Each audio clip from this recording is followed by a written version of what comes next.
This is the more topical one. Apparently, I want to play Atomic Heart soon, and I guess this is. Please don't buy Atomic Heart. I was told I should watch it. I promised I'd watch it, so we're gonna watch it quick. It's only 20 minutes, so this should just be like an hour and 45 minutes. So no problem. I'm gonna try and not pause it and pick it apart quite as much today. Hopefully, I won't need to. We'll see. Or like 6 hours, maybe. Today is August 9th, 1945. The US drops two atomic bombs on Hiroshima and Nagasaki, turning the cities to dust and ending the lives of more than 200,000 people, shortly after which Japan surrenders. In celebration, the US government creates and publishes a tabletop board game called Nuclear Love, themed according to the operation performed. It was made for 2 players, where one would be playing on the side of the US and the other would be playing as Japan. The game features dice that look like miniature atomic bombs, and the person who manages to bomb the other's city capital first wins. By rules of the game, however, the US side would always have the first turn, which brought natural advantage, and the board game, despite the patriotism and popularity, failed on the market. Sounds like a rather unethical piece of military propaganda that nullifies.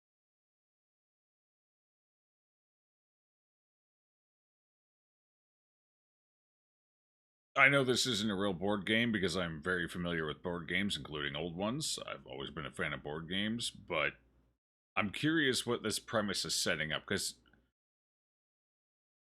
I assume this is to make a point, and I'm kind of interested in the way it's opening up. Like, this is an interesting way. Like, this is what? This is a thought piece here right now, and this, at least in this first intro. This is a what if, I'm guessing. Something like that. I mean, I guess he did say it failed in the market, which would be true. Like, even in the US, something like that wouldn't fly. Uh, I don't even think a company would bother trying, because there was no shot in hell of something like that succeeding financially. Especially not on a topic that grim. Like, even the people who supported the bombs dropping were not like, yeah, drop them again, drop them again. No, it was a tragedy. I'm pretty sure even the people who supported it were like, yeah, this fucking blows, do it.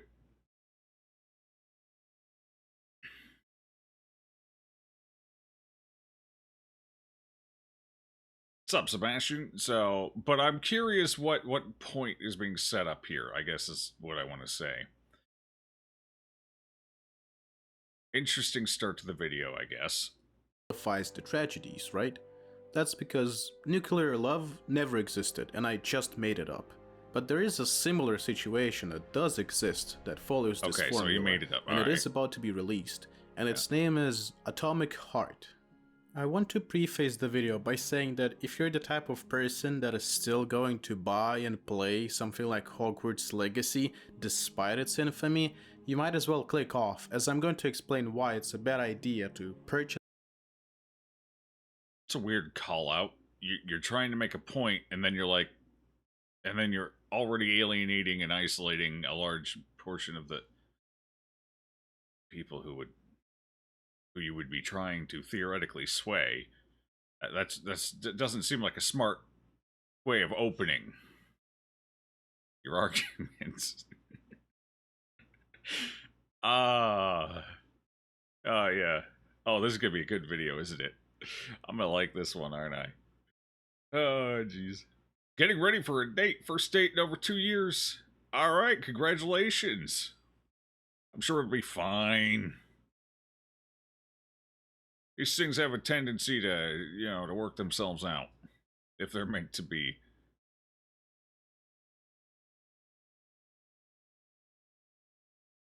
Same reason you don't ask any Japanese born after 1945 why people are 74% water. There's a joke in there. It's Mike. There's a kappa at the end. I know there's a joke in there, but I don't know if I get it.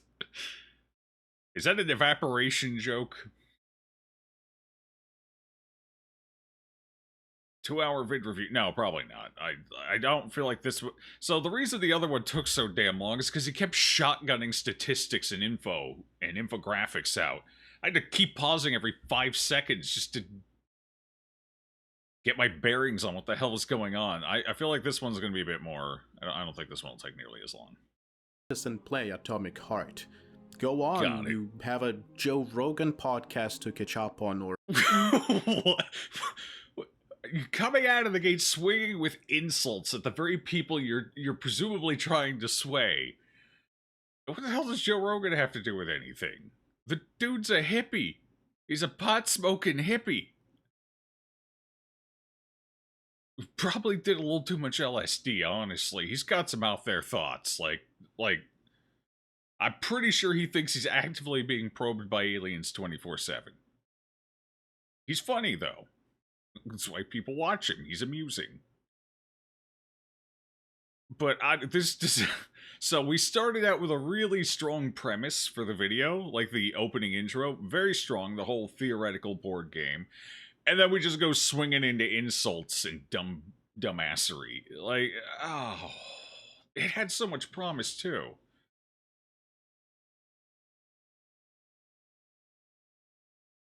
or play Call of Duty or something, I don't know.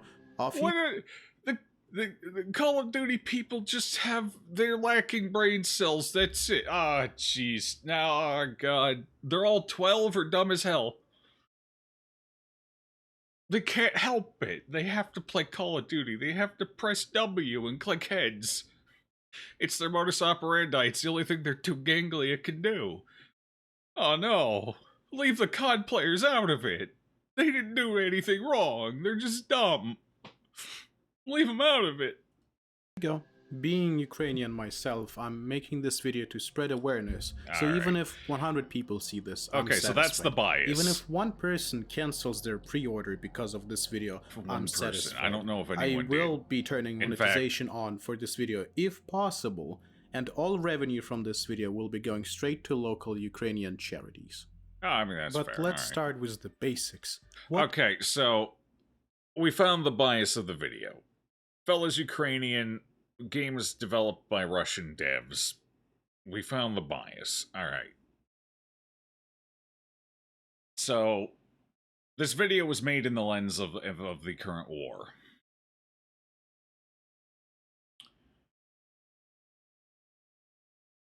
This game has been in development for like 12 years, hasn't it? I don't think this game has anything to do with the war, like, at all. Not even remote, like 12 years. But we'll hear him out. I'll hear his arguments. Let's hear him out. Is this the same guy as yesterday? No, this is a different guy. This is, who is this? This is, Harenko. The other guy was the hated one. The hated one.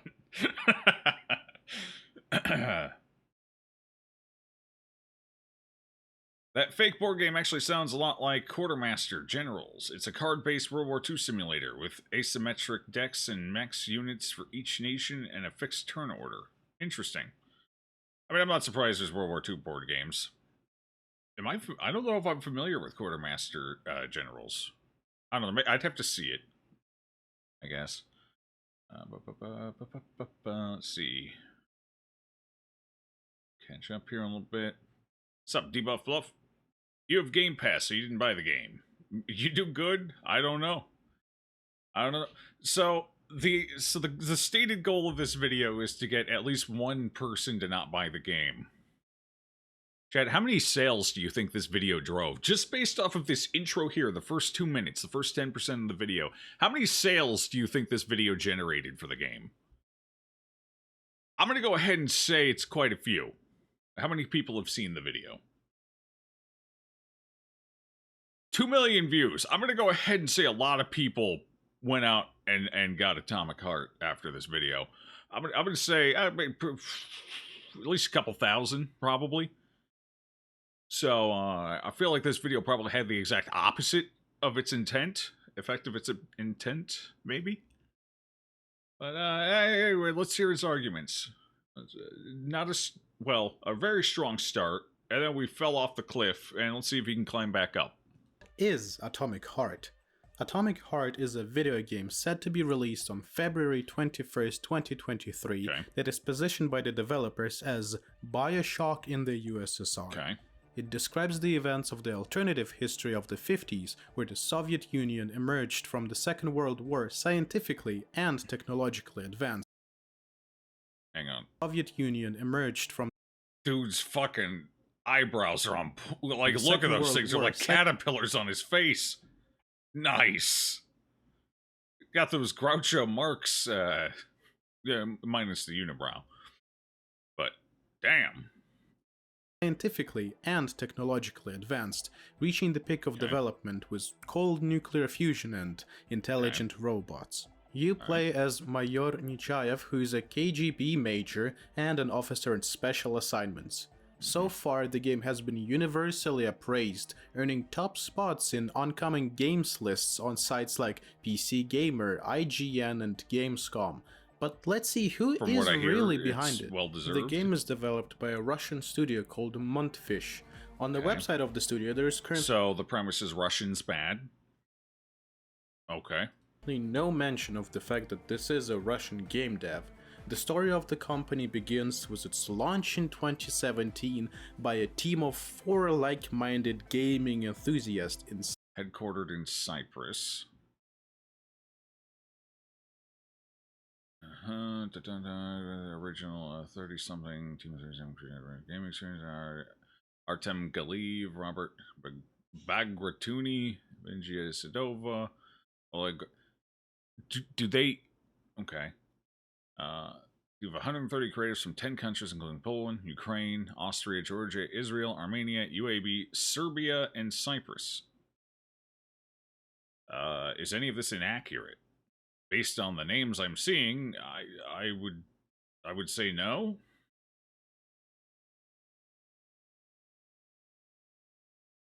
Where's the inaccuracy? Is it because it doesn't specifically state Russia? Okay, maybe. Does any of the team actively live in Russia right now, is my question. That's an important one. It doesn't matter where the company started, it matters where it's at now. That's what they're stating. They've got people actively working on it. Poland, Ukraine, Austria, Georgia, Israel, Armenia, UAE, Serbia, and Cyprus. I don't know. Let's see if he's got any more evidence. What else is this? International team of developers for whom quality is an absolute priority. We were able to create Atomic Heart and MP3 game is okay. What an epic adventure, from what I hear. Yeah. Ideas are the basis for philosophy. Unique. We create a whole new world. Okay. Okay. So I'm guessing the issue here is that Russia isn't listed in this. Specifically, because I'm assuming at least some of the devs are from Russia. Because I believe the company, the game developer, was founded in Russia, as far as I am aware. I have a loose, tenuous understanding of the history of the developers and the game. I know it's been in development for a very long time. Over a decade, I'm pretty sure. And I am pretty sure it was originally founded in Russia. So, okay, they don't mention Russia here. Why would that be the case? Well, I think this video is why they wouldn't list it. Like, unfortunately, Russians, just everyday Russians, are getting a lot of shit about the Ukraine war. One that, they had nothing to do with. They can't choose not to. What are they going to do? Tell Putin no and then get thrown off a building? And some of them are telling him no and getting thrown off of buildings or thrown in gulags. There's been a lot of protests and a lot of innocent people locked up because they don't agree with Putin. So, villainizing Russians just for being Russian seems weird. It doesn't seem like a good starting point, a jumping off point here. Okay, maybe they should have listed Russia. I'll give you that. I know why they didn't. I know why they didn't. You're a pretty good example of why they didn't. But they probably should have. All right. Cyprus. At the same time, the studio was mentioned as a Russian one with an office in Moscow in Russian gaming and IT media articles. In Okay. 2019, there was even a report from the Moscow office of the studio. And Okay. after the events of 2022, the company completely ostracized itself from being known as a strictly Russian company and is now presenting Finish. itself as international, which in terms of their history of office installments and offshores means half Cyprus, half Armenian, half Singapore, and whatever the hell else, just to avoid sanctions and negative spot. No, no, you don't spin up offices in a month or two to avoid sanctions. You don't hire a bunch of employees in a month. The premise here is that they would have had to have known the war is coming ahead of time. Like they're in Putin's inner circle. Like, and you guys may want to avoid sanctions that way. Exit stage left. We're about to start some shit here. I know you're a small indie dev who's probably not going to make an insane amount of money. It's certainly not enough to really matter in the grand scheme of the battle chest. But we need you to avoid those sanctions. All right, get out of here. You don't spin up, especially this many locations. And he didn't even list them all. He just kind of listed a couple and then fucked off and just assumed you get the point. You don't spin up that many offices, physical locations, presumably, hire that many employees. I assume they don't have a ton of them, but if you're hiring like 10 employees a location, like, this isn't something you do overnight. This is stuff that takes logistics and planning, especially when done internationally. So, what was the premise? That the war broke out and they're like, oh, fuck, quick, dodge the sanctions. Let's open up a bunch of businesses. Is that what we're going for? So, now that we've established that this is actually a Russian studio, what is their opinion on the Is it still a Russian studio if the majority of their workforce is no longer Russian and they don't have a Russian office anymore? I'm assuming they no longer work out of Russia, which is why a Russian location was not listed. They probably closed down their Russian headquarters when they started branching out. Which is smart. That's not a bad idea. So is it technically a Russian company anymore if it has almost nothing to do with Russia other than the fact that the founder or couple of founders are Russian? It's up to you to decide, chat. I can't tell you that. For me, I would say probably not. But anyway, it's up to you to decide.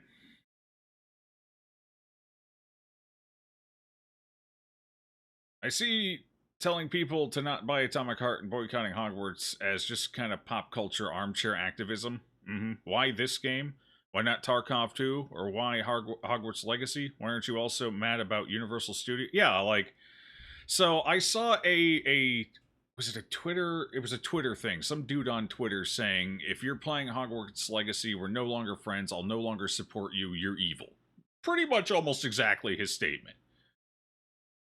And then somebody else pointed out a game he's excited for coming out in a few months from now. I don't remember what the game was or who the studio was. Like, I read this weeks ago when all that kerfluffle started.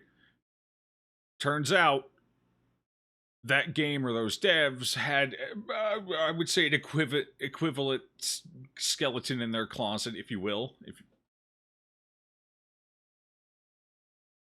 you even want to call it a skeleton. And he's like, "Oh, that's way different, bro. No, that's different. Why is it different? It's because that you want to play it. That's why. You don't like Harry Potter. You don't like Hogwarts, so you're not interested in this. So it's fine to condemn it. But when something else with the same mark comes out that you are interested in, that's fine, though. It's a completely different situation, despite being the exact same situation." People are so hypocritical and stupid. I don't take activism seriously anymore at all, pretty much.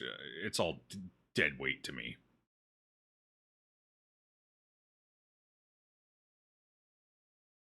VW because of Hitler, PayPal because of Musk, electricity because of Edison. He was also a dick. True.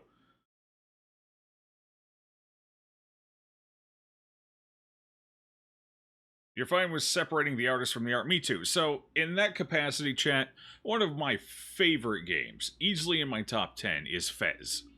Fez is an absolute delight. It's a little masterpiece of a game. I would recommend anyone try it, anyone pick it up. The developer behind it, what was his name? Phil Fish, is a I'm gonna say this very nicely because he seems like he might be a very litigious sort, but he's not a great. I wouldn't want to be friends with him. I'm gonna say that in as gentle a way as possible. Welcome home. I wouldn't, I wouldn't recommend going out and shaking his hand anytime soon, but I would still recommend buying the game because it's great.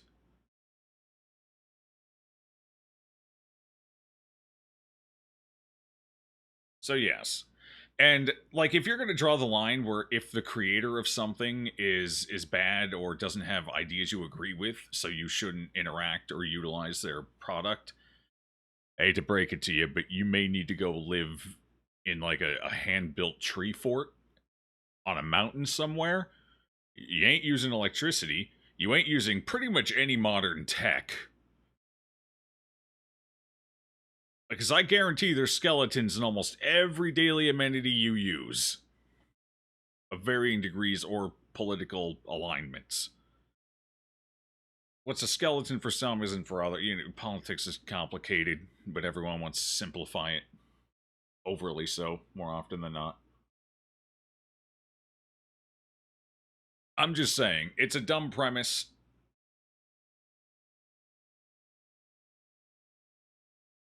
Hey, First Dark Orion, I appreciate that. Welcome back. Saying you're a transphobe by buying Hogwarts means you're also a transphobe by watching any movie produced by Universal. Yeah, exactly. I mean, it's all stupid. Another article you found claimed that Mundfish was based in Moscow in 2018 and that the move most likely happened in 2022. And there are claims that while the devs aren't connected to Putin, the publisher and some of the investors are. Not sure how much of that you believe, nor do I believe it has anything to do with whether you should or should not buy it. Do they have any cited sources? Apparently I'm dyslexic today. Cool. If there's no cited sources, don't believe a goddamn word of it. Anything. And that goes for anything. If the cited source is trust me, bro, then don't. That's generally my rule of thumb. If you can't verify the information yourself, then you should not believe it. You have assorted sizes for those tatted crads? Shit, I'm people like me are exactly how tatted crads become to be. Oh my god. Become to be, oh god, I'm so dumb, it hurts. Alright, it's fine. My stupidity just, it's fuel for the fire, the massive fire in my brain. It's probably how it happened. There's a lot of CO2 kicking around up there, killing brain cells. Too much fire. Dumpster fire. Exactly. All right. Anyway, now that we've established those points, let's continue. A war going on. What could be their stance on this tragic matter that could save and keep their public image and also not tank the sales? Let's read out loud together. Guys, we have noted the questions surrounding where we at Mundfish stand. We want to assure you that Mundfish is a developer and studio with a global team focused on an innovative game and is undeniably a pro-peace organization against violence against people. Okay, it's a very corporate statement. Relatively vague, but gets to the point. Pro-peace. That's a corporate way of saying we're against the war, but can't really say we're against the war because Big Daddy Putin ain't happy. I don't see an issue with this. I mean, it's very corporate, but I don't see an issue with it. Where's the problem? And at this point, is there a lie? They are a global team at this point. They have people from all over. That makes it global. They have offices in different countries. That makes it global. So where's the problem with this statement? We do not comment on politics or religion. Rest assured, we're a global team focused. We do not comment on politics. Smart. That's pretty smart. Hold on, stop. We do not comment on politics? Mhm. You're making a game that's sole idea is USSR renewal and communism. You classified your game as inspired by Bioshock Yeah. and Prey, yet you go the no. So I hear this argument a lot. You don't want to make a political statement, but you have political topics. Having political topics isn't making a political statement. The thing about Bioshock 2, or Bioshock in general, is that it presented everything, it gave you the info, put it all in place, and then let you be the judge. It wasn't forcing an idea down your throat. It wasn't making a political statement necessarily. You could come to whatever conclusion you wanted. It gave you a villain, set it in a piece. That villain was maybe tied to this one thing, but they also had a villain tied to the opposite thing as well. So it was technically them putting both of them as potential. Like, it was a very neutral view of these things and didn't inherently condemn anything. And just showed, maybe theoretically, what could this look like in its worst case scenario? But it did it for the opposing side as well, so it was a very neutral, balanced approach. You can have a political topic or something politics adjacent without it being inherently a political statement. I know, it's fucking wild. You gotta actually think about it for a second to get there, but there's a lot of surface level thinkers that don't want to critically think about anything anymore, so they take everything at exactly face value, as literally as possible. Something can have political elements without being a political statement, is what I'm saying. It happens all the time.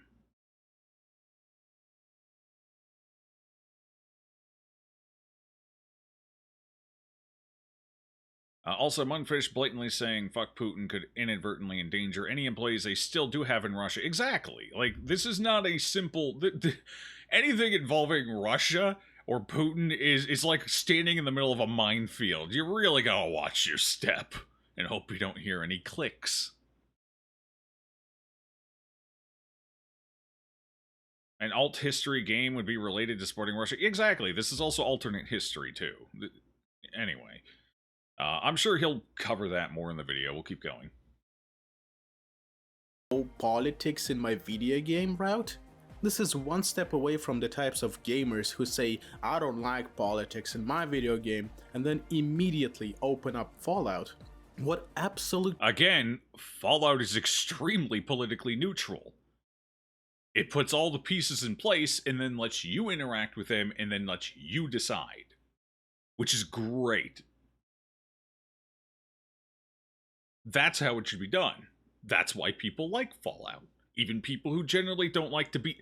Basically, at the end of the day, people don't want to be soapboxed at. That's the gist. People don't want you trying to cram your politics down their fucking throats.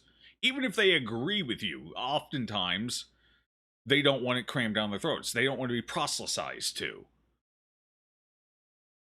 It's just human nature. That's at the end of the day, that's the bottom line. Nobody wants to be proselytized to. Got a lot of flack for this shit take of a video. Did he? Okay. Well, we'll check some comments afterwards just to see, but I understand, honestly. The first 2 minutes of the video told me I was in for a disaster. Fallout have anything to do with this? Fallout's basically a parody game? Yeah, exactly. Fallout has to do with this because Fallout inherently deals with a lot of political adjacent or political subjects, like governance and stuff like that as well. But it does it in a generally tone-neutral manner, and like I said, lets you decide who the good guys and the bad guys are at the end of the day. Like, take Fallout New Vegas, for example. Who are the two you often side with? You don't even have to side with them. You can take a completely neutral approach, or say fuck them both. But you got Mr. What is his name? The casino guy, Mr. whatever. And then you got, what are they, the Legion or something? The damn guys? And you can kind of go through and kind of feel things out yourself. They don't force anything down your throat. They don't force, hey, this is the absolute good guy. Hey, this is the absolute bad. It's all very tone neutral. And then it makes fun of things, but it makes fun of everything. Fallout is a pretty good example of how you can have a bunch of political topics and not make a political statement. Inspiration from every aspect of life, that's what makes games even playable. Exactly, yeah, that too. Yeah. Like, something that has exactly zero politics in it, because, like, a lot of life is politics, unfortunately. But if you were to completely cut out anything that could even be remotely tied to politics, even remotely, you wouldn't have a lot left.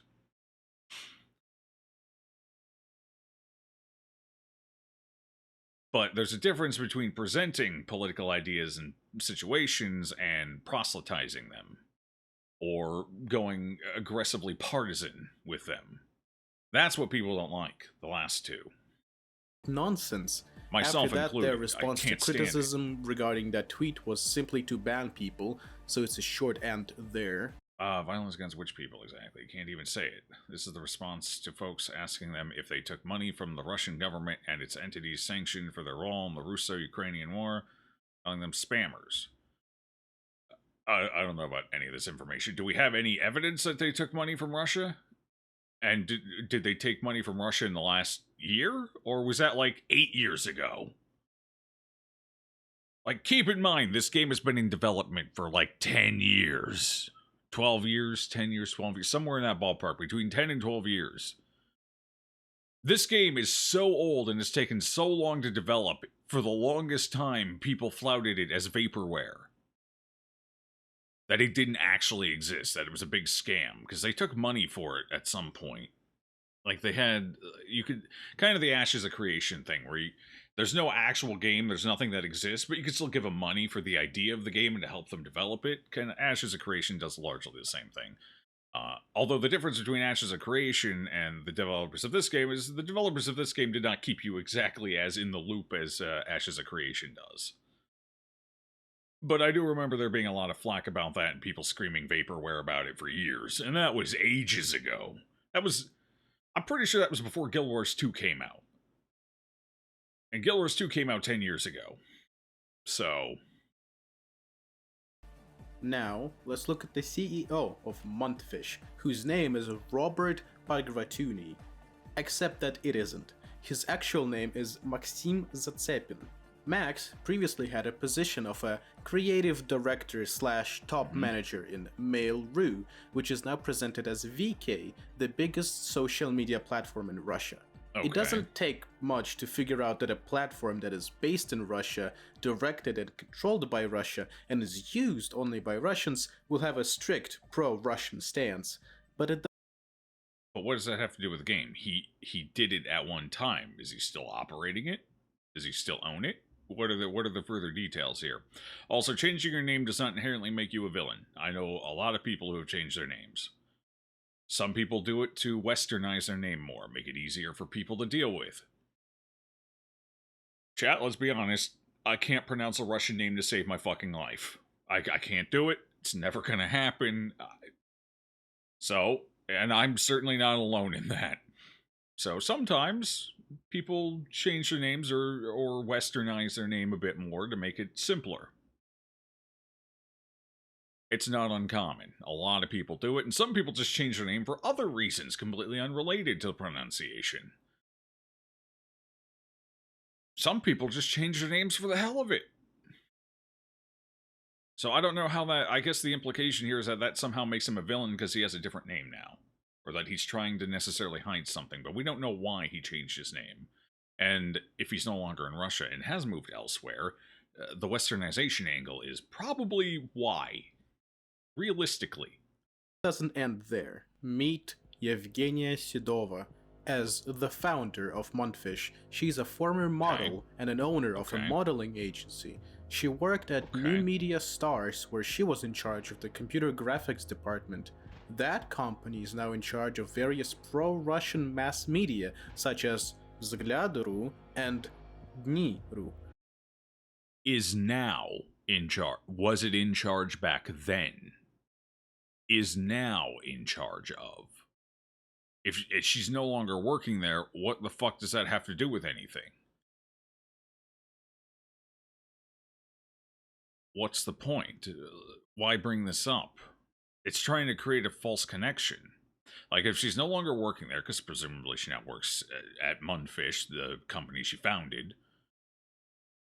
So if she no longer works here, and she wasn't even like a power role there, she made graphics. It's not like she was in charge of the company. She wasn't making day-to-day. She was just an employee. So what's the connection here? What's it matter? And at the time, this presumably wasn't related to these, because you had to give the caveat that these are now connected, implying that they weren't connected before.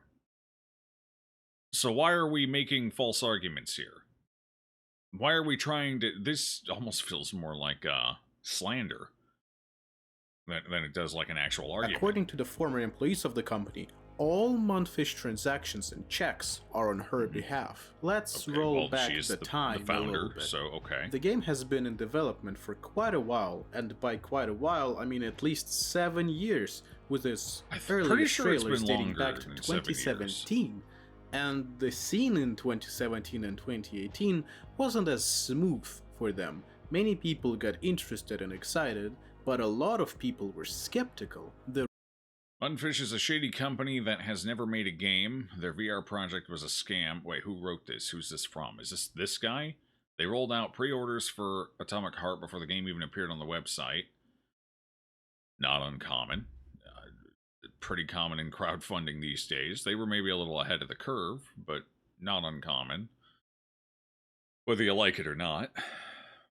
Their pre-orders are practically donations. We know nothing about the game. Okay, so this is somebody else. This was written back in the day. Alright. Okay, yeah, again, these two are basically the same thing. It's... Yeah. Again, Ashes of Creation does the same thing. Plenty of other games do the same thing. The entire Kickstarter game section does the same thing. Plenty of them turn out good. Some of them end up being cut and runs. You know, you just gamble every time. There's barely any videos, which are probably fake. There was no gameplay shown. This shit smells stinkier than Cyberpunk. But why does this matter? The game came out. There is legitimately a game. Why is this relevant now? What does this have to do with anything? The proof is in the pudding, and the pudding smells pretty okay. So why even bring this up now? This is irrelevant. Like, we know the game is real. This isn't a strike or a dark mark against them. Because the game is real. Turns out they weren't bullshitting anyone. It's a legitimate product. The money was used legitimately. There was no cut and run. So why even bother including this now, other than to smear their reputation? It's a veiled, not so veiled attempt at just smearing reputation. There's no connection to the argument here. This is just to make them look bad, or attempt to, but it doesn't, because it exists. It's real. They weren't lying. They were above board and honest. In hindsight, so this doesn't really make much of an argument being here. A shady system of pre-orders. This guy doesn't know what he's doing. True. Picture. An unknown people company do, though. Posts a small teaser trailer of some generic assets and a description to cause hype. Was all the effort to guide you to their pre-order page, where it would be met with a $60 base game, $90 pre-order for Gold Edition, and $100 for pre. So the Ubisoft, Electronic Arts, Take-Two Interactive, Activision pricing model. Okay. I don't see how this is... Alright, everything checks out. Pretty standard. Don't see anything wrong here. This is all, pretty standard business practice. Premium Edition. Mind you see these price tags? Honestly, actually... 100 for the top premium edition? That's cheap. That is a bargain. Holy crap. Hell, if this were Activision, it'd be 120 at least. $100 for premium edition. What's your point, Mike? Mind Yeah, you, exactly. you see these price tags, and there's exactly 2 minutes of badly made teaser trailer It's footage. the fact that they want to charge you full price for a game, and the only thing that exists is a 2-minute trailer. But again, we've already talked about this. This is no longer relevant. The game released. It's real. It's better than the trailer, even. Like, if you got moist in the socks from that 2-minute trailer, oh boy, let me tell you, the game's come a long way since then. I've seen the actual release trailer, which is, to be fair, about the only thing I know about Atomic Heart. I saw the release trailer. Was no Apparently gameplay it to runs serve butter smooth. as the video game's representation and marketing. What did not help This was gameplay the fact looks that solid. The game was being developed I don't by know a what the hell studio that foot going no across one the screen has was, ever heard but, from you know, before. other than Being that, just born and publishing Atomic Heart it's as just the a first straight game, foot. which means that they have no background and no past But they games already that would released the game. All right, get justify to your next point. The This game point's didn't dumb. even have a listing up to $100. You know what else is $60 for the same price as the base game? Elden Ring. Doubts started to That's a rise good game, as too. many people called this out to be a fake footage from a video game that doesn't exist. But made it does by a exist, shadow and the company footage with now no is even records, better. Just So, to scam yeah. people, dropped more Wait, trailers. why did and they name drop Elden Ring? What's the point? Is it because Elden Ring is real? But this game is real now too. This game is also real. Like, I believe, to give him credit, the game did not technically exist in people's hand. Actually, yes, it did, because reviewers had a copy. This video's from just before the game released, like 2 or 3 days before the game released or something, or a week before. But I believe review copies were already in hands and people were already making reviews about it. He even quotes a couple of them at the beginning of the video. So, brother, the game existed already. promo material. All right, next. $60 Okay, hold on. Here we go. Economics. Economics. If Here, you the were next to argument. buy one and Last one spend was a dud. $60, where would these $60 go? That Okay. is a really good question. I'm To guessing the answer it, implication let's is look Russia. at what kind of companies Let's see signed what up to evidence be you the got. investors and publishers for Atomic Heart, basically to be the ones who would be taking the large cut in Atomic Heart's revenue. The investors of the studio are Chinese Tencent and Russian GEM Capital and Gaijin Entertainment. Tencent needs no China, Russia, Gaijin. Where's Gaijin? I've never heard of Gaijin Entertainment. What's Gaijin Entertainment? You turn this video off? Yeah, but I'm gonna hear him out. And if nothing else is good content, I don't know, refuting everything with reason. Oh, Gaijin does War Thunder. Where's Gaijin based out of? I'm assuming Russia as well. If I think War Thunder is Russian made, right? Fuck if you know. Got it. Understood. Let me check. Let me take a look here. Let's have all the facts. Let's see. Gaijin Entertainment. Independent European video game developer and publisher established in 2002, headquartered in Budapest. Okay, it's Hungarian. So what the hell does that have to do with anything? What did Hungary attack Ukraine too? Oh God, everyone's attacking Ukraine now. Oh jeez. Poor Ukrainians, every side. All right, Gaijin, it's a Hungarian company. Did they move to founded? Okay, it's a Russian company that moved to Budapest, Hungary. Founded in 2002 in Moscow, Russia, eventually moved to Budapest, Hungary, and is no longer connected to Russia. So basically the same situation as with our developers here. They wanted to, I don't know, maybe break free from the Russian government. So they no longer operate in Russia. Smart. Yeah.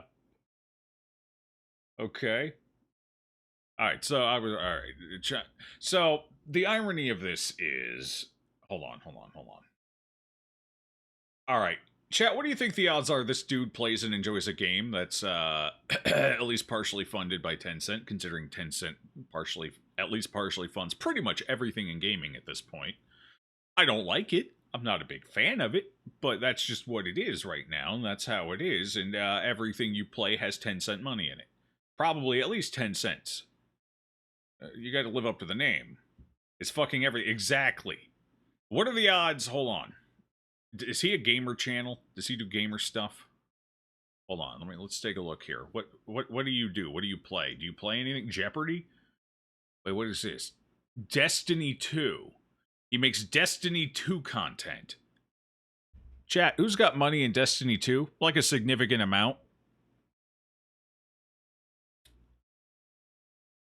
Sup, Dream? How you doing? Sorry, I'm ranting, so I'm having trouble keeping up with chats. Sony? Other than... Alright, fair. Other than Sony, there's an answer here. There's a very specific answer. Tencent. This dude supports Tencent games. You know what's worse than Russia attacking Ukraine? The CCP committing not one, but two technical, by the definition, genocides. The Uyghurs and what was it? Falun Gong. I think that's what it's called. Two legitimate modern day genocides. He's perfectly fine with that though, but God damn it, another country attacking another one is just, I gotta draw the line there. Oh wait, China also attempts to attack other. Let's ask the Mongolians or the Tibetans how they feel about CCP. I don't think it's gonna be very good, to be fair. Yeah. So complete hypocrisy from the ground up. Got it. Understood. Fair enough. Oh, and you know damn well they want to attack Taiwan. They can't right now. And to be fair, Taiwan should be thanking Russia, because Russia has made it much more difficult for the CCP to attack Taiwan at this point. Because it turns out the Western countries aren't just going to roll over and die. Like, that's kind of what the CCP were banking on. Turns out that's not what's going to happen. Shucks. So anyway, this is nothing but a massive hypocrisy at this point. Again, it kind of ties back to that point I made about the guy who condemned anyone playing Hogwarts Legacy, but then was going to turn around and play something that was also as potentially problematic. Like, everyone's a hypocrite.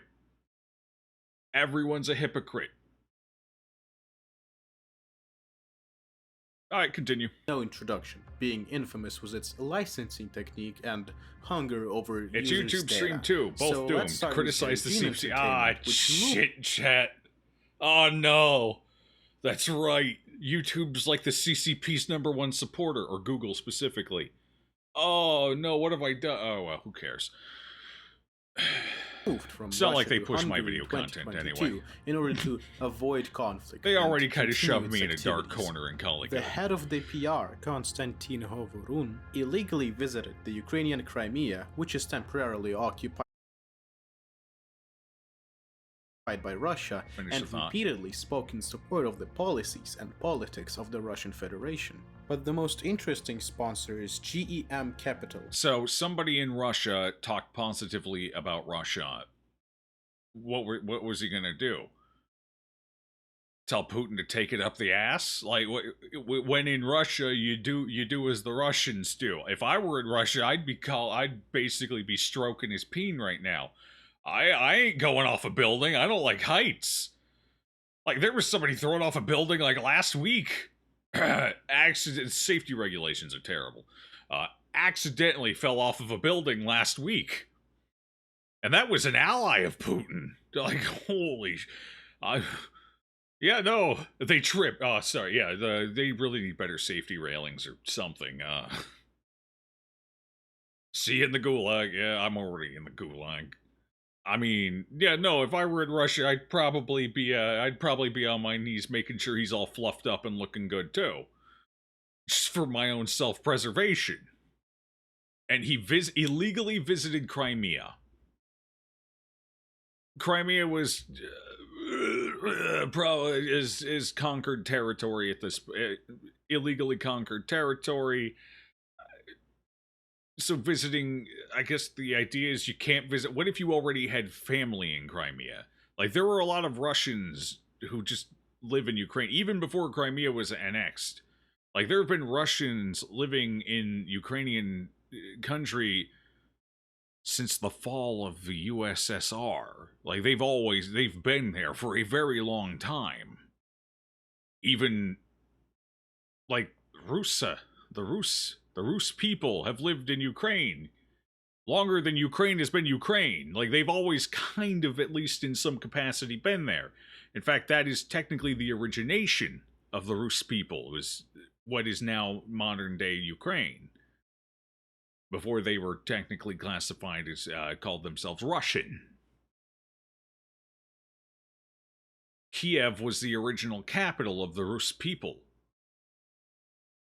if I'm remembering my history correctly.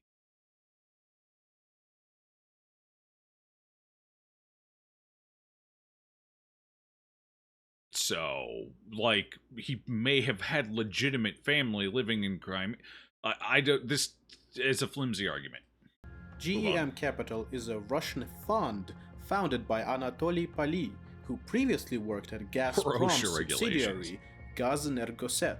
The studio raised investments from them in 2021, where Anatoly met and became friends with oligarchs who got rich on oil and gas activities, and now have the opportunity to invest large sums of money in various projects.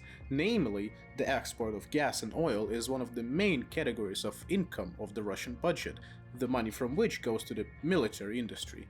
And okay, so a company that handles gas and oil in Russia invested at least a small amount of money.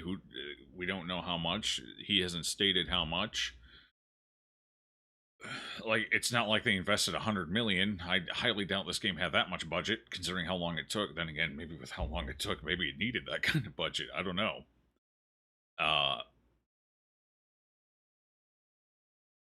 So we don't know how much was actually put into the company, how much was invested. And we don't know, like, what were the motives. The motives was to make profit. Like, again, this happened before the war, long before the war. So at that point, the goal was just earn some money. Like, it's a company. They want more money. They like money. Most companies like money.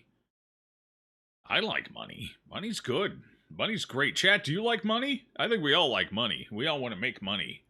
Money's pretty good. I like money. So, again, just like everything else, somebody invested in something to try and earn some money out of it, okay? If you know basic economics and finances, you know that all investments must be returned, including interest. Moreover, a Twitter user not always true.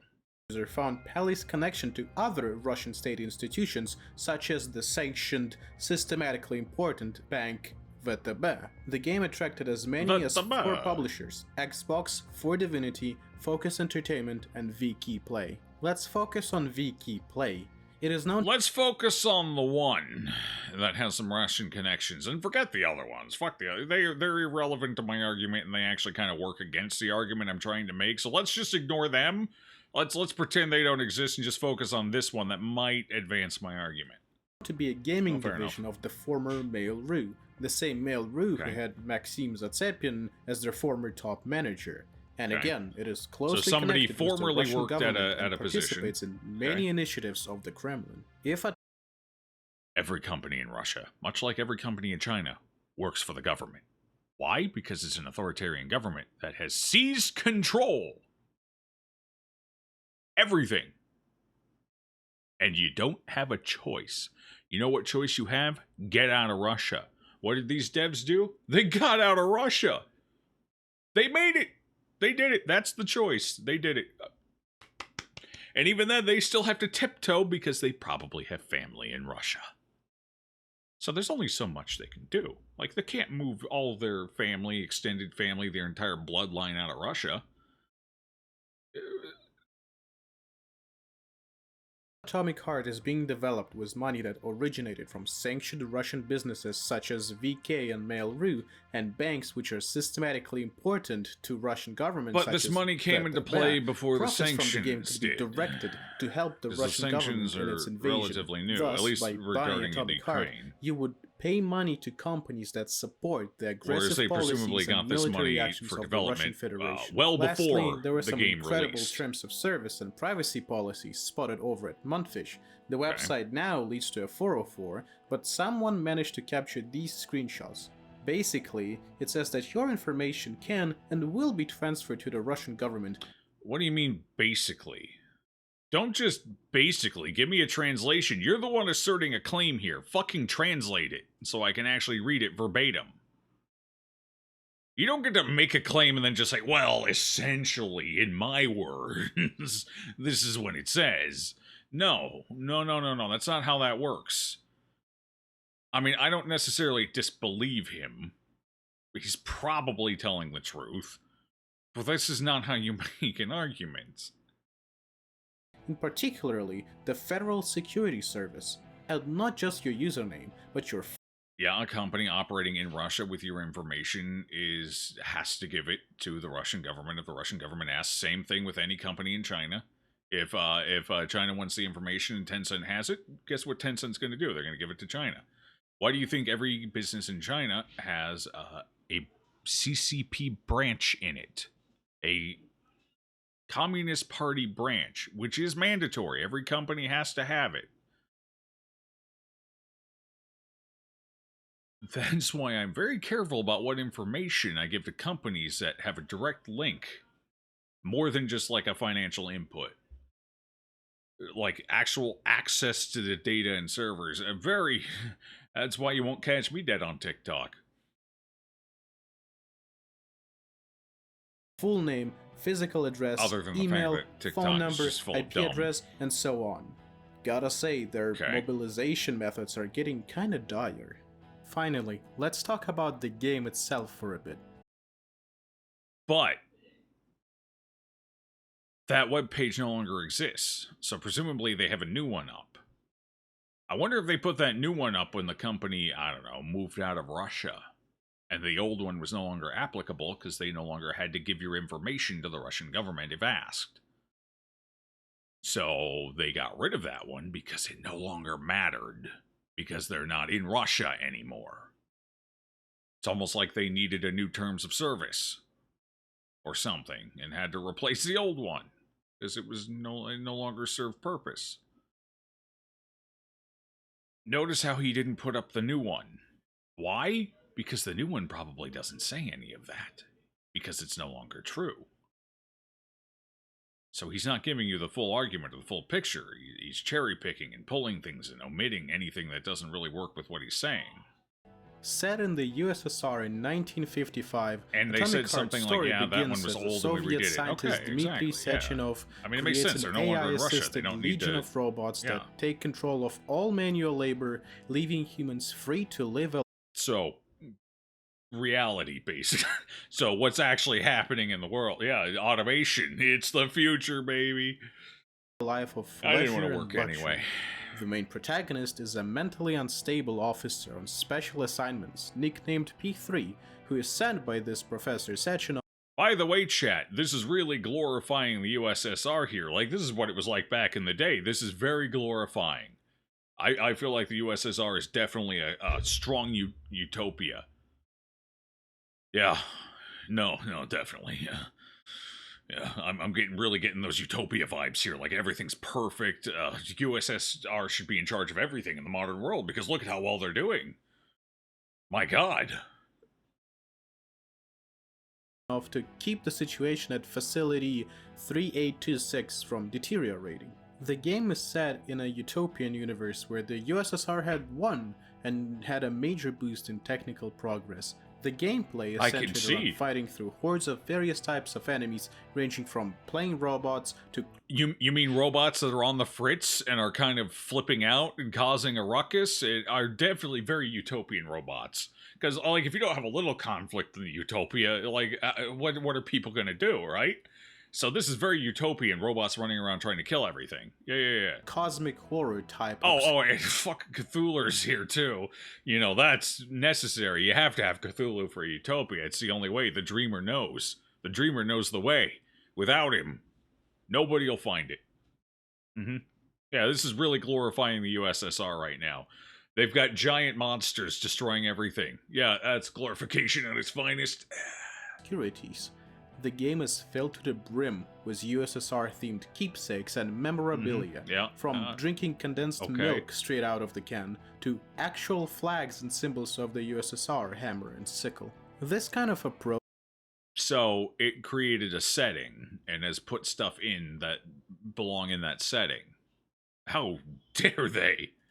to the showcase of Criminal. USSR and communism walks a thin line between using it for world building and praising it, and there are many solid reasons to believe that this line has been crossed completely right into promoting and You're not going to present any of those, though, are you? And You're using just it going as to a leave tool that there of as, oh, there, USSR trust and me, Russian bro. military propaganda, and there have been events to prove this.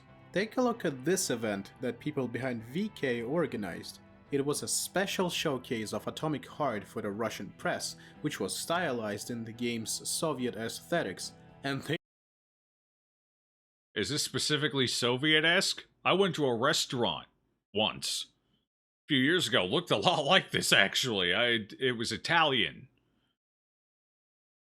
You know, it didn't have the Russian banners or anything, but other than that, like red flowers, white, there were some yellow ones in there too. There were yellow flowers as well, but this just looks like a generic ritzy establishment. Look, they have tablecloths. You know it's ritzy.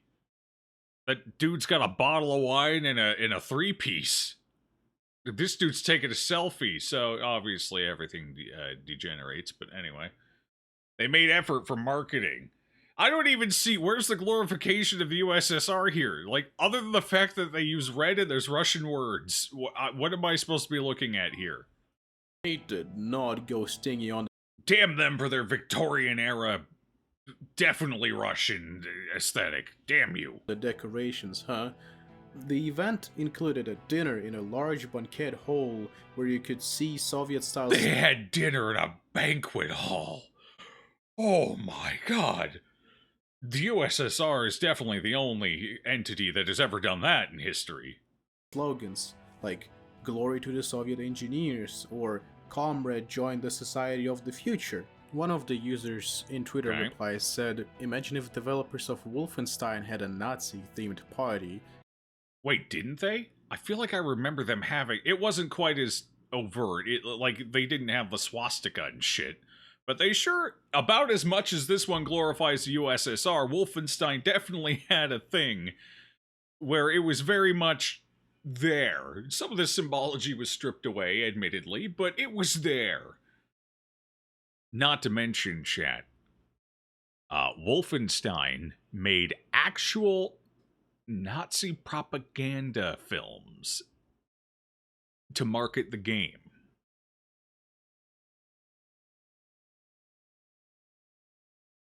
Not a good example considering he's saying, you know, Wolfenstein did it well and this game did not do it well. This game crossed the line, but Wolfenstein didn't.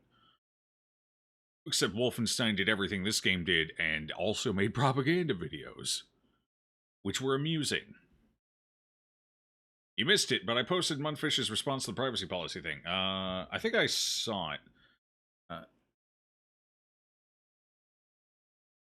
You hate money, you just want to visit your girlfriend. Oh, fair enough. I like money, though. I'm pretty good with money. Alright, let's see. Here was her statement, quote, "The website privacy statement is outdated and wrong and should have been removed years ago. We have shut down the shop to assure our fans of the integrity of our studio and products. We apologize for any confusion." Yeah, so it's exactly what I said. Yeah. The only criticism, as with honk farts, is that if you buy the game, you are indirectly supporting shit and need to mentally justify yourself for that. If you can, good on you and enjoy your game. I don't know. I have no problem with anyone buying Hogwarts. Do whatever the fuck you want to do. And half the people, we talked about this earlier, half the people who were armchairing against it went and bought other shit that was just as potentially problematic. They literally turned around and did it with another game. But it's fine when they do it, because fuck it, it looks like a fun game and they want to play it. So it's fine when they do it, but when other people do it with something they disagree. No, no, no, you're evil and you're a monster and fuck you and the hypocrisy is just so exhausting and I can't deal with it anymore and fuck hypocrisy and fuck people like that. I can't deal with it anymore. It's so bad. It's gotten so bad. It's gotten so bad. I can't stand any of it anymore. I hate it all. I hate everyone. Make it all go away. Okay, let's keep And I would watching say this that's video. well said. Speaking of hypocrisy. Sergei Mohov, a Remedy lead gameplay designer, rightfully accused Monfish of being nostalgic about the Soviet regime, or even glorifying it. Yeah, Ironically, they're the doing a party's great day job glorifying. coincided This looks with the exactly like adoption of Russia. the new anti-LGBT Very law in glorious. Russia, which brings us right back to USSR, I guess.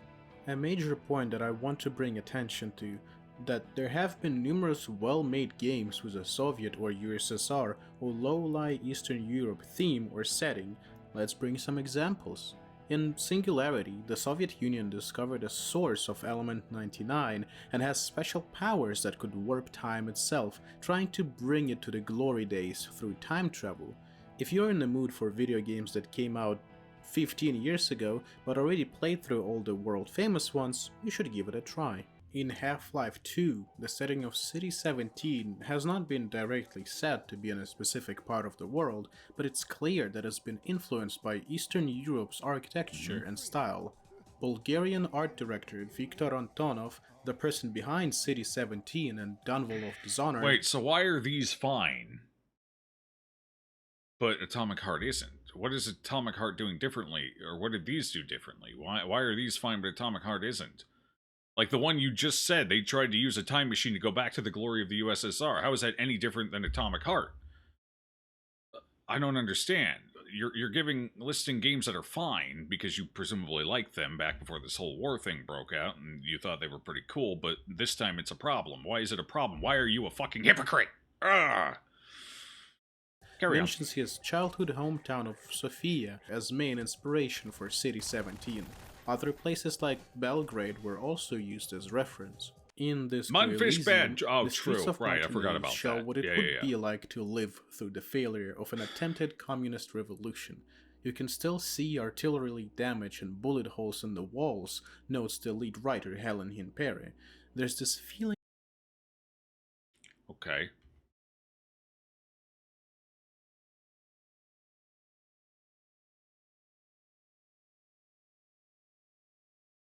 Yeah, definitely no bullet holes or artillery damage or anything going on here. No, no, no. Everything's pristine, clean, perfect. Everything's good here. There's nothing wrong with this image whatsoever. Nothing bad has possibly happened. Is this dude working for the Russian propaganda? No, no, it was just, it was a gas leak. It's fine. It's just a gas leak. We had gas. Tim had a gas problem. It's fine. Just don't worry about it. Don't worry about it. It's just gas. We're gassy, bro. It's fine. But no, there's definitely no damage or structural issues here. And the release trailer for the game definitely didn't say the worst thing you can do is tell the truth. No. Definitely not dystopian in nature. Definitely utopian. Oh. All hail to the USSR.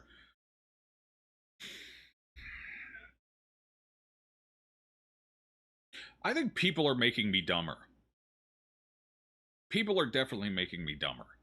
I feel like I used to be smart, and then I started with the adoption watching of the other new people think, and then I just law in slowly Russia, started getting dumber. Which brings us right back to USSR, I guess. It's been a long, A major point long... that I want to bring attention to, that there have been numerous well-made games with a Soviet or USSR line years Let's get back up to where where we City were. 7 as main inspiration for City 17. Other places like Belgrade were also used as reference. In Disco Elysium, the streets of Martinez show what it would be like to live through the failure of an attempted communist revolution. You can still see Plenty of artillery Pega damage Ugrats. and This bullet dude's holes going in for the his walls, he's going for notes his the lead second writer Helen masters. Hinpere. There's this feeling of being stuck in the past. People of Soviet and post-Soviet era are very familiar with this feeling, especially those who live in countries like Moldova or Estonia, which is the homeland of the game's lead designer Robert Kurvitz. The game takes its own spin of what being a communist entails through its own political vision quest and partially the main quest. I won't spoil it, and I do suggest you try it out yourself. Coming back to Atomic Heart, another point that rubs me the wrong way is the recent marketing strategy. It seems like their marketing team realized that their previous shady strategy has failed to bring in pre-orders, so they went with another plan to make typical capital G gamers buy their game, which is of course Capital G gamers. Again, he's trying to make an argument swaying people, and all he does is insult the people he's trying to sway. This is not how you. This is not how. I mean, this is far from the first issue he's had in his argument. Like, he's broken about every rule of good argumentation you can possibly break. So why not add literal insult to injury at this point? But so what makes a capital G gamer?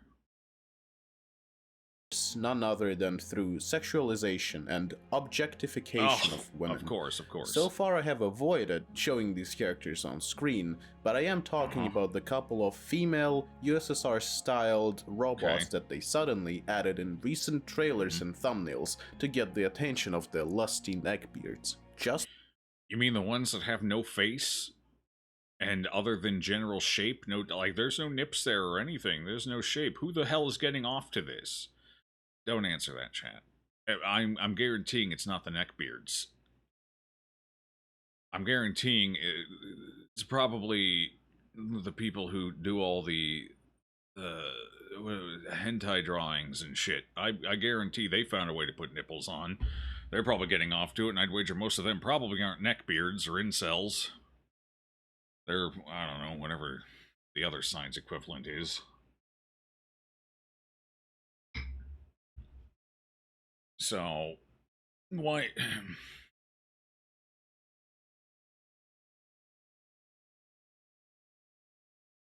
They're basically mannequins. I've seen mannequins with about as much detail. Well, maybe not in the hair. The hair's a nice touch, I guess. But... by searching Atomic Heart on YouTube and scrolling who's far getting down, off to these robots it's just impossible as to miss the is? countless trailers, thumbnails, edits, and shorts about these characters, with some videos claiming that they'll buy the game just for these two, which also brings in They're just mannequins and show up a few times. Exactly. How are these any different than... I've seen mannequins that have belly buttons, too.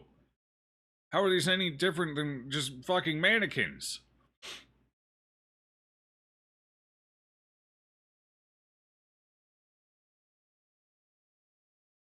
Atomic Heart robot girls have awakened something inside of me. Oh, sweet summer child, you need help. Okay, let's go. Going issue Don't of let him anywhere near sexualizing Walmart. lesbians in media. Not only so is many marketing mannequins. like this highly unethical and immoral, as we've been fighting with objectifying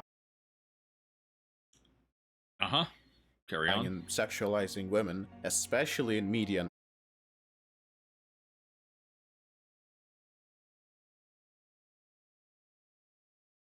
Isn't the founder of he said the founder of Munfish was the head of a model agency and was herself a model, right?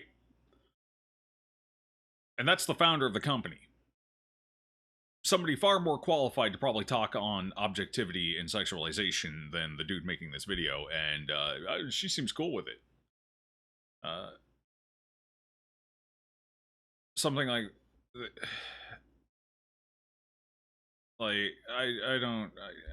it's all too... I can't even say anything. It's too dumb. I have nothing left to say. Especially lesbians. Carry on. But it's also actually illegal. For example, in Ukraine, our parliament adopted a law banning sexism in advertising, which became active in January 2022. Elected officials have banned showing the superiority of one gender over another in physical, intellectual, or social aspect, showing stereotypical roles of men and women, gender-based violence, as well as the human body as a sexual object. In simpler terms, it's just gross and cheap, and what pains me to say is that it seems to be working. Alright, somebody who's played the game. Are these robots somehow... well, first of all, they're not real. They're robots. They're not actual women, but they are stylized to appear as women. Okay, sure. Are they somehow rendered as incompetent or incapable or somehow worse than men? Like the male robot, are they worse than the male robots? Are they do they not are they not functional? Is they're elite bodyguards, so quite competent, in fact. And all the male robots we've seen have been basically walking target dummies. Okay, seems seems okay so far. I don't see the law being broken yet, and inherently, it's not a sexualized woman because it is, at the end of the day, a robot. Maybe stylized as a woman, but there's nothing to sexualize. It's a chunk of metal. These YouTube shorts and edits are getting millions of views, quickly becoming favorite among the fans, who quickly started to spread rumors about a possible 6-hour sex scene in the video game. It's so wrong on so many levels. I'm assuming that doesn't exist and that was legitimately just a rumor. I haven't played it yet, but the impression you got is that they're the closest thing this game's big daddies. That's kind of what I'm gathering from this.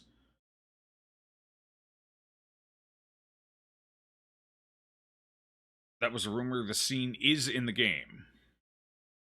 Okay. Y'all think you can freeze that water spout? Oh, I can 100% freeze it. I'm freezing it right now. It's frozen. Right before your very eyes. This guy is criticizing this game for the 6-hour sex scene meme. Keck W. I mean, this is probably the least offensive thing he's done. At least the meme existed. And again, how is this any different than anything else? Like, what makes Atomic Heart special in this capacity that pretty much every other game that has also done most of these same things? So, like, why do we set this one apart from the rest? And who gives a fuck?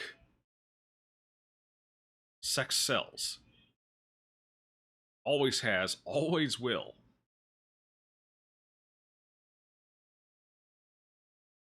And it's not like this is just a male thing. Chat, I have a lot of female friends. I talk with them quite often. Every day, in fact. I've watched and heard women objectify men just passing by. Just the same as men do. Catcalls are a little different between the two, but both sides have catcalls. Both sides are the fucking same. Everyone's the fucking same. I don't know why everyone thinks they're different. Everyone is exactly the exact same. Everyone's looking in the mirror like, that's not me. But it's a mirror. It is you. Everyone is exactly the same. I don't understand. I've never seen anyone who was actually different. Everyone is identical. They all do the same thing. But everyone's shit smells like roses to them, so it's fine. In conclusion, what can you do to support Ukraine on this matter? If you did purchase a Everyone pre-order of objectifies Atomic and Heart, everyone's into the first and the sexualization. best step would be to cancel it, request a refund, and send that exact amount of money to Ukrainian charities. I have donated to Ukrainian charities, and I will play this game. I have done both. They do not have to be mutually exclusive. Thank you. Second part is admirable, but not necessary. Simply canceling the pre-order is fine, and let's be honest, in this day and age, you shouldn't be buying pre-orders anyway. If you want to... True. That's probably that's the best argument he's made all damn video. Chat, don't pre-order games. It's terrible. It's awful. Don't do it. He made a good point here. Proud of him. Everyone is horny. Exactly. Like, I see all this, oh, men just want to sexualize women. I've seen my grandmother's dirty novels, chat. Ain't nothing different. It may present slightly different in appearance, but it's exactly the same. Everyone. There is zero problem with sexualization in things. I think there's too much of it in general for both. I would like to see less in general, just out of personal taste. That's not stimulus I'm looking for in my video games or my movies. If I am looking for that kind of stimulus, there's very specific websites on the internet I can go to just get that taken care of real quick, real easy. You're probably familiar with them. I don't need it anywhere else. Some of it here and there is fine, but goddamn, we're going overboard with it, I feel, at times. So I would generally be okay with less of it, but I'm not going to say it needs to be less, and I'm not going to try and vilify anyone for it.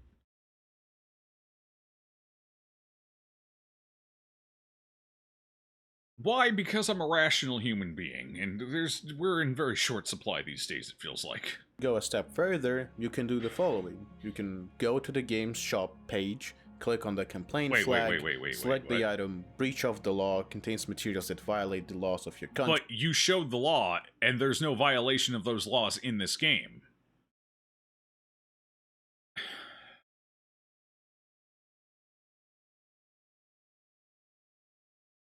You showed and stated the law.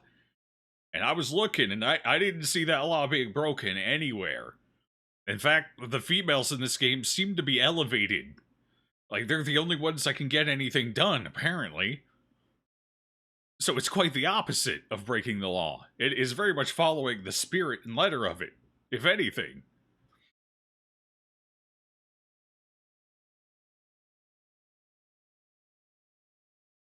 To where you push the stars, they glow red. Doesn't do anything, but I think it'd be cool. Red stars are neat. This man is missing a few brain cells. I'm missing a few now. I think he stole them. And write a similar text or something on that matter. In case you didn't know, Ukraine has implemented a law that restricts and bans all Soviet and USSR propaganda, symbols, and memorabilia. Sure. We had quite enough of that. If you simply want to... We've had quite enough of that, so we're going to do exactly what they did and stifle art. You know what communist Russia did back in the day? They executed a lot of their prolific artists. Why? Because art is bad. It enforces free thinking. Generates and creates free thinking. Art bad. So, oh, damn, the USSR's bad, so we better copy their playbook and start banning art and artistic expression. Okay. Stand aside and be an innocent bystander, there is a way as well. When the game comes out on February 21st, simply play a different game. It's that easy. Don't wishlist Atomic Heart, don't buy it. This game's story goes USSR bad. Yeah, I knew that going in. I knew that the second I watched the release trailer. Like, nothing about this game has ever been USSR good. Let's have the USSR back. I have not seen an ounce of this game that states that. In fact, it's usually quite the dystopian opposite. I wonder, has this guy even... I mean, he's got a lot of the footage. Is he even looking at this footage as he talks about the game? Like... And go play something like Disco Elysium instead. You should. You're fighting the Russians. You probably Some win users could make a claim that they could simply pirate it and pay no money to the Russian devs and still enjoy the game. To that, I can't say anything. At that point, it depends only on your moral compass. If you feel comfortable playing the game after watching this video till the end, I've done all in my power. Very, very, very comfortable. Yes, yes. Not a problem. Thank you.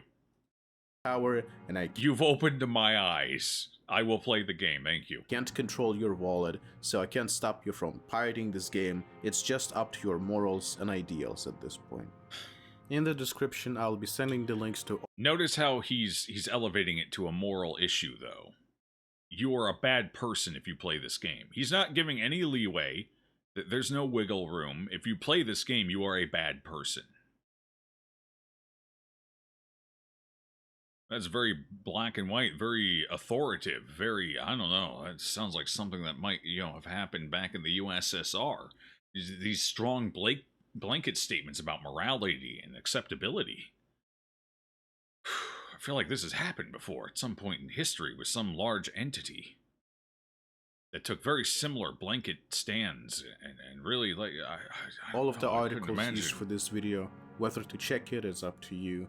I want to give a shout out to Dirty Wall for helping a lot with the research part for this video, including tweets and articles. Why Russian game called Atomic Heart has to be banned ever? Oh, good, another video with an idiot in it. Awesome.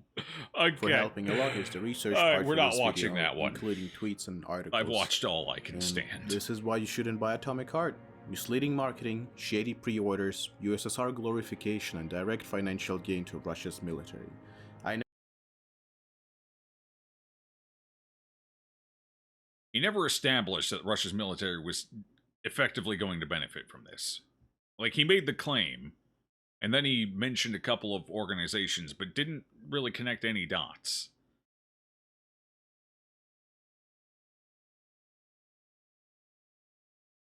So they have to pay back loans with some interest. So what do you think the interest for this game is going to be based on the loans they got?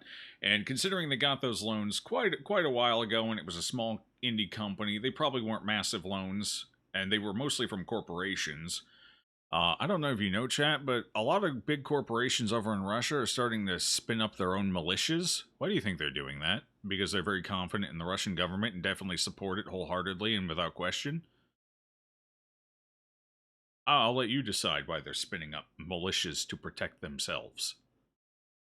You can. I'll let you figure that one out. Yeah, the money going to these corporations are definitely going straight into Putin's war chest. 100%. Yeah. Definitely. I know that this is not a usual video I would make, but I had to spread awareness regarding this delicate matter. I know that this video might attract some enlightened centrist contrarians who will buy the game either way, and those I shall rightfully ignore. Have a good day, y'all. Have a good day. Well, have a good day to you as well. At least it was a nice exit. He didn't insult me on the way out the door, so that's nice. It's progress, I suppose. All right, let's look at a couple of the comments here. To be honest, this guy may have boosted the sales of the game even more. Definitely. This video, 2 million views. I'm pretty confident in saying he probably caused at least a few thousand additional sales of the game. Being Ukrainian doesn't make you immune to criticism. Oh, by the way, hey, unfortunately I was forced somewhat to limit comments for a while as they were being botted by more faceless, newly made accounts than anyone could ever realistically keep up with.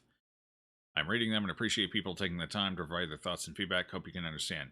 So, basically, he had this on, what's it called? It's a special mode where people can comment, but those comments don't go through until they're verified and approved. He basically had that on and was, at first, blocking any negative comments, from what I hear. The person who linked the video basically said that. I can't verify, I don't have a time machine, but based on this comment, I'm assuming it was true, because, you know, anyone who disagrees with me is clearly a faceless bot. Faceless Russian bot. Anyone. You know, kind of like the ones in the video game, you know, those, let's see where.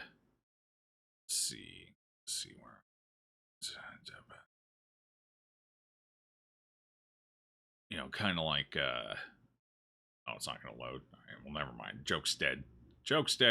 Let's see. Trying to morally blackmail people because you didn't make strong enough arguments, sometimes making contradicting points even, true, is also shitty. True.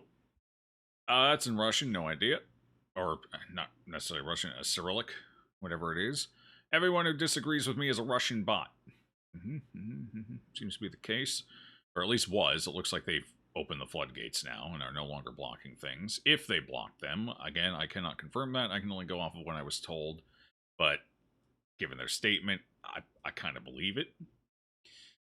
This is more evidence than they presented in their video, at any rate. Having a brain like this and yet still being able to speak, magnificent. Well, I got a dumb brain, and I can still speak okay-ish sometimes. Please ignore the first 20 minutes of this stream. Wholly a Soviet-themed game has Soviet imagery. This is truly mind-blowing. True. Let's see. Anything else interesting? USSR keepsakes and memorabilia? Yeah.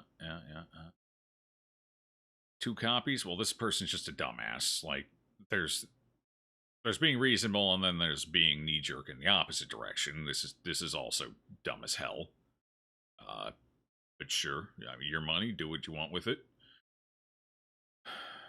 Harenko is basically Mundfish using reverse psychology. Honestly, if so, that's brilliant.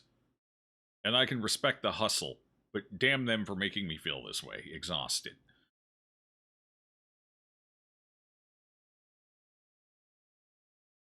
Okay, anyway. Yeah, nobody's buying it. Fair enough. That's about what I expected to see.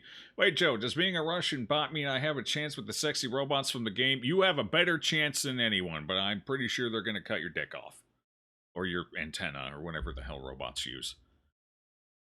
Time for Soviet Gator investigating. Yes, we now go to Gator investigation. It is time. Gator time, indeed. Alright. Yeah, let's get to it. Okay. Hold on. Like, I can't function. Everything is still rattling around in here. I can't remember how to pull up the game. Give me a second. I gotta file some stuff away. Throw it in the dumpster, start a fire up quick and up in here. Get more of that CO2 I was talking about earlier in there. Kill a few more brain cells. Give me a moment to process so I can function. Okay. I think I remember how to do things now.